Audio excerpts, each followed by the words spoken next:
Dan Dua yang masa berjejo je.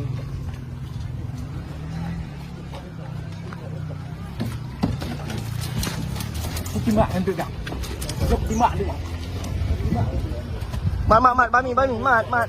Hari Rabu kemarin, tanggal 6 November, kita ada melakukan penangkapan terhadap 3 pelaku asusila, 2 anak di bawah umur, 1 sudah dewasa, yang mana pelaku utamanya adalah MS, inisial MS, itu anak di bawah umur, dan kedua namanya NS, berjenis kelamin perempuan, anak di bawah umur juga, dan yang terakhir FZ yang berperan sebagai yang membawa mobil.